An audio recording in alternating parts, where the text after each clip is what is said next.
안녕하십니까, 박정호입니다. 어떻게 명절 잘 보내셨는지 모르겠습니다. 명절하면 제일 먼저 떠오르는 게 뭘까 저도 고민을 하면서 이번에는 너무 묵직하고 머리 아프고 또는 가슴 아픈 얘기들 말고 좀 즐거운 말씀 드려야지 하면서 생각을 해봤는데요. 제일 먼저 떠오르는 시각적 이미지는 기차더라고요. 어렸을 때 외할머니 집에 놀러 가기 위해서 명절 때 부모님과 함께 기차 타고 갔던 기억들도 있고요. 그 다음에 멀리 사는 친척들 보려면 기차가 가장 대표적인 교통수단으로 많이 이용했던 것 같습니다. 물론 승용차를 타고 이동할 수도 있습니다만 거리에서 너무 많은 시간을 보내야 되기 때문에 기차를 이용하는 것을 제가 더욱더 선호하게 되던 것 같은데요. 자, 그래서 이 기차가 우리 삶에 어떤 변화를 줬었고 기차는 앞으로 우리에게 계속 유용한 교통수단인지 이거에 대해서 먼저 말씀드려보고자 오늘 컨텐츠를 준비했습니다.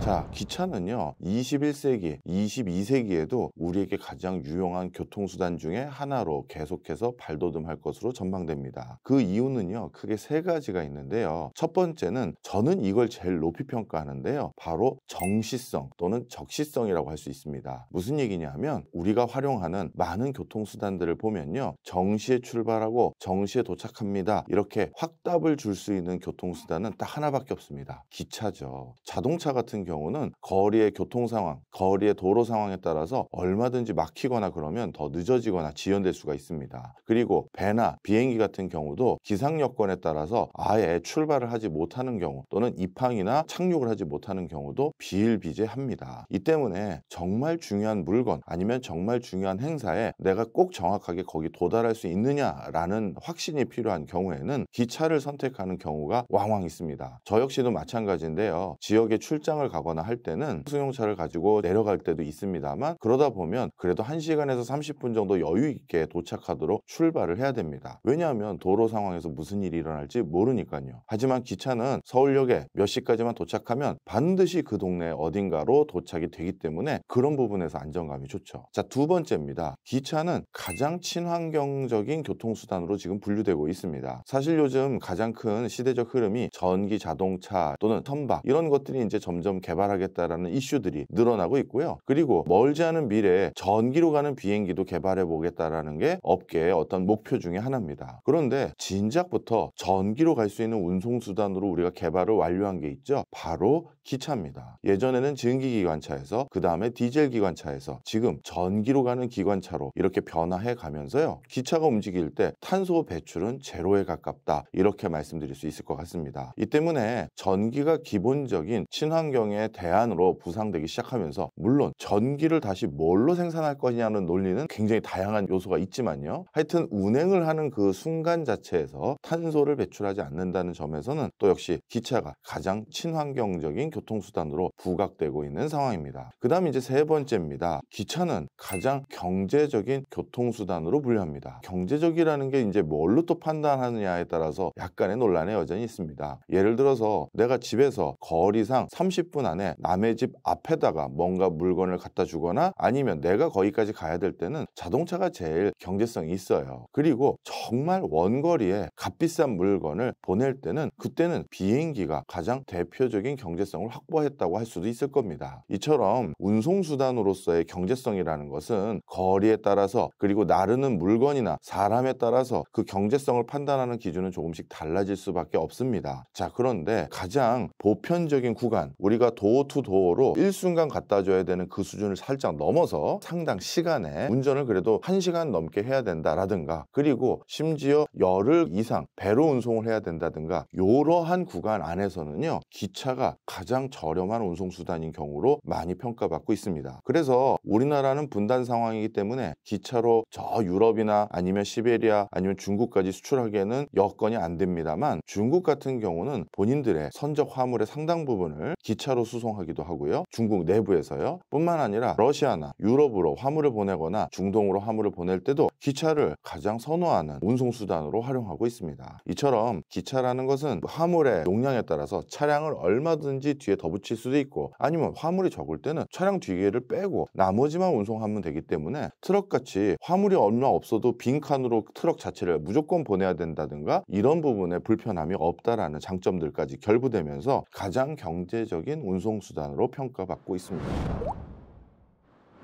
자, 바로 이런 것들 때문에요. 기차에 대해서 지금도 주목받고 있는데요. 여기서 기차를 주목하는 또 한 가지의 이유가 있습니다. 지금 전 세계적으로 기차에 대한 새로운 지평을 열기 위해서 기술 개발을 계속 고도화하고 있는데요. 우리나라는 세계 4대 고속철도 기술을 가지고 있는 국가로 평가받고 있습니다. 물론 이 고속철도 기술의 어떤 측면을 바탕으로 우리가 4대 강국이냐 아니면 6대 강국이냐 이걸 나누는 또 기준은 달라질 수 있습니다. 그런데 고속철도라는 것이 점점 전 세계적으로 그 필요성이 높아지고 있는데요. 그것은 좀 전에 말씀드린 것처럼 만약에 기차의 가동 속도가 높아지면 그것으로 인해서 기차라는 운송수단으로 커버리지 할 수 있는 영역들이 더욱더 넓어지기 때문입니다. 이 때문에 OECD를 비롯한 대부분의 선진국들이 자체적으로 고속철도 기술을 확보하기 위한 노력들을 많이 하고 있는데요. 그 과정에서 속도라는 측면에서 가장 높은 속도를 구현하는 국가를 한 5-6개 꼽습니다. 일단 시속 500km를 달릴 수 있는 고속철도를 만들 수 있는 국가는요, 독일, 중국, 이탈리아, 프랑스를 꼽습니다. 이들 국가들이 고속철도가 피크 때 600km를 넘는 경우도 있긴 있겠지만 통상적으로 500km, 시속 500km로 주행을 할 수 있는 역량을 가진 차량들을 만들 수 있습니다. 우리나라 궁금해하시는 분들이 있어서 우리나라도 살펴봤는데요. KTX 타신 분들은 아시겠습니다만 통상적으로 시속 200km 정도로 주행을 하는 게 통상적이고요. 우리나라에서 만든 고속철도 중에서 아직은 운행을 하고 있진 않지만 시운전을 했던 해무라는 고속철도가 시속 400km까지는 저희가 주행을 해본 경험이 있습니다. 그 다음에 조만간 우리가 사용할 것으로 보여지는 KTX 이음이라는 것이 통상적으로 300km 정도의 속도로 운행을 할 수 있는 것으로 확인이 됐습니다. 그러면 전 세계에서 지금까지 고속철도로 가장 높은 속도로 주행을 할 수 있는 나라의 고속철도는 어디냐? 일본입니다. 신칸센이 시속 600km 속도로 주행이 가능한 고속철도라고 볼 수가 있습니다. 자, 그래서 이 고속철도가 등장하면서 가장 첫 번째 혜택은 바로 국토의 사용, 쓰임을 달리할 수 있게 됐다라는 것인데요. 우리나라 같은 경우도 KTX가 도입하고 나서 본격적으로 일일 생활권의 범주가 달라졌습니다. 과거에는 출퇴근이 불가능했던 도시라고 할 수 있는 천안이라든가 오송이라든가 대전까지 서울에서부터 하루에 데일리로 출퇴근을 하는 사람들이 몇만 명씩 계십니다. 자, 이거는 어떻게 된 것이냐? 그만큼 고속철도라는 것 때문에 우리의 일상 라이프 스타일 자체가 완전히 바뀌어 버렸다는 것이죠. 그리고 그것 때문에 어떤 지역의 부동산의 가치라든가 유입인구의 변천 이런 것들마저도 다 같이 바뀌어 버렸고요. 그래서 이런 생각해 보시면 좋겠어요. 만약에 지금은 시속 200km 정도의 KTX가 가동되기 때문에 서울이나 천안, 대전, 세종 여기에서를 일일 생활권으로 삼고 있는 사람들이 많고, 그리고 평택이라든가 원주에서 서울까지 또 출퇴근하는 분들도 계시는 걸로 알고 있는데요. 이게 아니라 고속철도의 속도가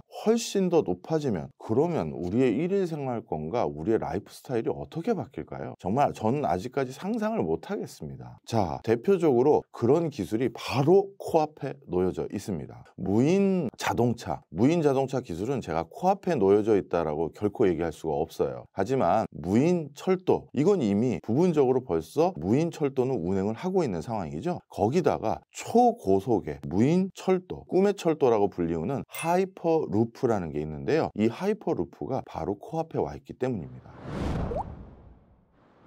지금 하이퍼루프를 실질적으로 운행을 준비하고 있는 나라가 건립 중에 있는 나라입니다. 바로 사우디아라비아하고 아랍에미레이트, 이 두 곳을 꼽을 수가 있는데요. 사우디아라비아는 영국의 버진 그룹 아시죠? 이 버진의 버진 하이퍼루프 1이라는 회사와 제휴를 맺어서 2030년까지 사우디 전역입니다. 특정 한정된 구간이 아니라 전역을 하이퍼루프로 깔겠다라고 하면서 이미 공사가 착공됐고 일부 구간은 부분적인 시운전을 한번 수행해 본 바가 있습니다. 사우디아라비아에서 지금 도입하고 있는 버진 하이퍼루프 1이라는 것은요, 시속이 제가 보고 못한 줄 알았어요. 시속 1280km로 달려갑니다. 자, 이 속도가 어느 정도냐면요, 버진 하이퍼루프 1이 만약에 우리나라에서 가동된다라고 하면 서울에서 부산까지 얼마 만에 도착할 수가 있냐면 17분입니다. 17분 만에 부산을 갈 수가 있어요. 그러면 아까 말씀드렸던 1일 생활권, 야, 이게 어떻게 바뀔까요? 부산에 살면서 서울에 출퇴근할 수 있는 거잖아요. 어찌 보면 서울 강북에서 강남으로 출근하거나 분당에서 강남으로 출근하는 것보다 만약에 부산역 근처에 살면서 서울역 근처에 있는 회사를 다니는 사람이 있다면 이 사람의 출퇴근 시간이 훨씬 더 빠를 것 같은데요. 정말 상상을 초월합니다. 그 다음에 아랍에미레이트 역시도 이번에 대규모 국제적인 엑스포에서도 본인들의 마스터 플랜을 여기저기 제시하고 전시한 바가 있습니다만 역시 하이퍼루프를 아랍에미레이트 전역에 깔기 위한 공사를 이미 진행 중에 있는 상황입니다. 지금 말씀드렸던 이런 하이퍼루프 1의 도입에 적극적으로 관심을 두고 있는 나라들은요, 미국, 캐나다, 인도네시아 이런 나라들이 있고요. 우리나라 같은 경우는 2035년으로 기억하는데 그때까지 자체 기술을 개발하기 위한 연구가 지금 박차를 가하고 있는 상황입니다. 그러면 제 분야는 아니지만 저도 궁금하고 여러분들도 궁금하실 것 같아서 약간 이공계적인 기술 부분에 있는 분들에게 전화를 드려서 이 하이퍼루프 1에 대한 원리를 한번 여쭤봤습니다. 그랬더니만 하이퍼루프는요, 관 형태의 빨대 안에 관 형태 같은 곳에서 기차가 왔다 갔다 하는데요. 왜 관 형태로 만들었느냐 했더니 그 안이 진공 상태라고 합니다. 그래서 마찰을, 공기 마찰을 최소화해버린 거죠. 그래서 진공 상태일 뿐만 아니라 밑이 자기 부상으로 떠 있어요.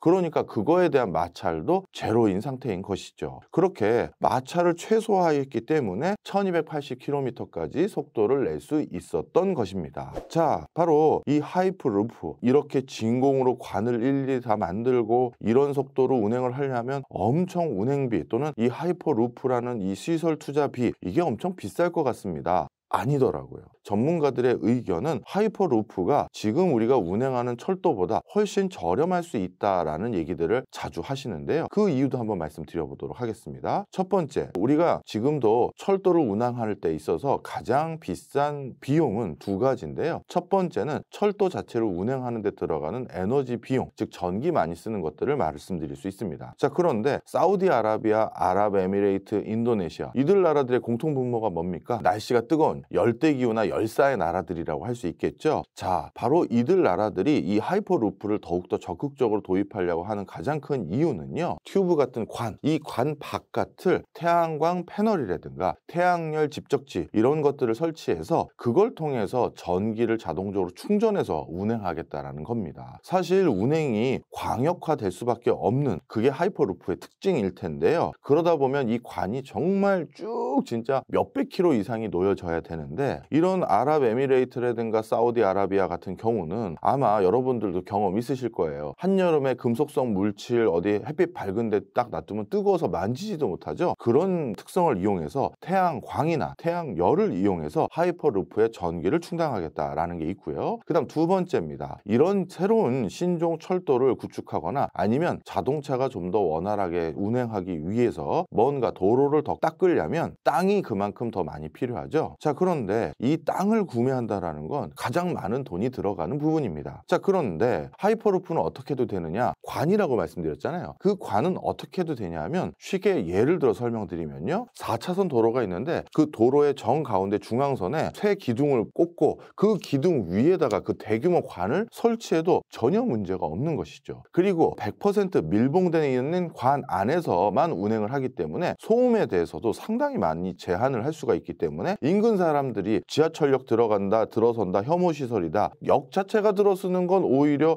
역세권이라고 해서 반기지만 기차가 지나가는 데 위치한 곳은 오히려 시끄럽기만 하다고 해서 땅값이 떨어지기만 하는데 그런 것들에 대한 민원도 덜하기 때문에 구축이 더욱더 저렴하고 용이하다라는 장점을 들고 있습니다. 하나가 더 있더라고요. 이것도 말씀드리면 우리가 고속철도를 운행하다 보면 철도를 직선으로, 궤도를 직선으로 해야지만 그 높은 속도를 계속 낼 수가 있고요. 그리고 철도를 직선으로 해야 되는 또 다른 이유는 고속철도는 이렇게 급격히 휘어지는 곡선 구간의 경우에는 속도를 줄여야 될 뿐만 아니라 속도를 줄여서 간다 하더라도 그 밑에 있는 궤도, 그 궤도가 마모가 되거나 자꾸 파손이 될 가능성이 높아집니다. 이 때문에 직선으로 고속철도를 구축하는 게 고속철도 사업에서는 가장 난관이라고 할 수가 있는데요. 자, 그런데 직선으로 고속철도를 구축하지 못하는 구간이 있을 수밖에 없거든요. 우리나라도 고속철도 구간을 보면 기존에 우리가 사용했던 새마을호나 무궁화호, 통일호 이런 걸 사용했던 그 궤도를 그대로 고속철도가 사용하는 경우 있다라는 거 잘 아실 겁니다. 왜냐하면 새로 철도를 하나 더 놓는다는 것은 엄청 고가의 공사비가 들어가는 것이기 때문인데요. 자, 그러다 보니까 어떻게 되느냐, 이 철도 궤도가 이렇게 직선형이 아니다 보니 중간중간 마모가 많이 되고요. 그 다음에 철도 궤도가 시내를 지나가다 보면 이게 워낙 소음이 심하다 보니 소음을 조금 줄이기 위해서는 궤도 밑에를 자갈로 까는 거랑 콘크리트로 하는 거, 이 두 가지가 있는데 상대적으로 자갈을 깔았을 때 소음도 적고 승차감도 좋은 것으로 알려져 있습니다. 그래서 대부분 시내 주행이나 아니면 도심지에서 가까운 곳에 위치해 있는 궤도들 같은 경우 밑에 자갈을 깔아 놓는 게 통상적인데요. 자, 그런데 이런 자갈이라는 것은 운행을 많이 하다 보면 자갈이 으개지거나 자갈 밑에 있는 흙이 위로 도출되다 보니까 이것을 다시 흔히 말해서 솎아주고 바꿔주는 보수 활동을 지속적으로 해야 됩니다. 이게 많은 비용이 드는 것이죠. 그래서 일부 구간은 콘크리트로 대체를 하긴 했는데요. 물론 콘크리트는 이러한 계속적인 유지 보수 비용은 덜 들어가긴 합니다만 또 소음에 대한 부담들이 있어서 다른 방음벽이라든가 이런 것들을 또 설치하는 이런 이중에 또 비용이 들어가기도 합니다. 자, 그래서 이 고속철도는 바로 지금과 같은 이런 애로사항들이 있는데 방금 말씀드렸던 하이퍼루프는 궤도를 만들어서 궤도가 마모된다? 아니, 자기 부상으로 마찰 없이 가는데 그런 일은 없는 것이나 다름없잖아요. 이 때문에 철도를 처음에 설립하는 비용도 저렴하지만 운행하는 데 들어가는 비용도 저렴하더라는 것이 전문가들의 의견입니다. 이거는 뭐 저도 요즘 같은 시기에 일자리 자꾸 없어지는 기술들 나왔다라는 것들을 말씀드리기가 참 송구하긴 합니다만 우리나라에서도 사실 많은 고민들이 있어요. 우리나라 내부에서도 지하철뿐만 아니라 철도도 역시 무인으로 철도를 운행하거나 지하철을 운행할 수 있는 충분한 기술력을 이미 확보하고 있습니다. 하지만 이미 다양한 도시철도 공사에서 철도 운전을 하는 직군으로 고용되신 분들 같은 경우는 하루아침에 거리에 나앉을 수 있는 기술이 일 것이고, 또한 우리 청년들 중에서 철도역 승무원을 하겠다라는 목표를 가지고 지금 운전을 배운다든가 자격증을 따고 있는 친구들에게는 진짜 청천벽력 같은 소리이긴 합니다만, 그럼에도 불구하고 언젠가는 지금 서울도시철도공사뿐만 아니라 부산도시철도공사, 대전 등 다양한 곳이 누적 적자가 조 단위를 넘어 진짜 이제 감당하지 못할 수준까지 올라갈 것으로 보여집니다. 그랬을 때 가장 비용 절감하면서 우리가 운행할 수 있는 노선을 계속해서 운행할 수 있도록 만드는 첫 번째 방법은 전차의 무인화라고 꼽는 분들이 많이 있어요. 그래서 지금 운행하는 거는 일단 뭐 나중에 다시 논의한다 하더라도, 그리고 미래에 새로 운행할 전차라고 할 수 있는 하이퍼루프는 초기부터 무인으로 진행을 하는 것들에 대해서 적극적으로 지금 시도되고 있는 상황이다, 이렇게 말씀드릴 수 있습니다. 자, 그럼 지금까지는요, 이렇게 철도라는 것이 얼마나 발빠르게 발달하고 있는 산업군 또는 기술군인지 말씀을 드렸는데요. 다음번 시간에는 이 철도가 좀 더 우리 삶과 우리 생활에 어떤 변화를 가져왔는지를 자세히 한번 설명드려 보도록 하겠습니다. 박종호TV 여기서 마치겠습니다. 감사합니다.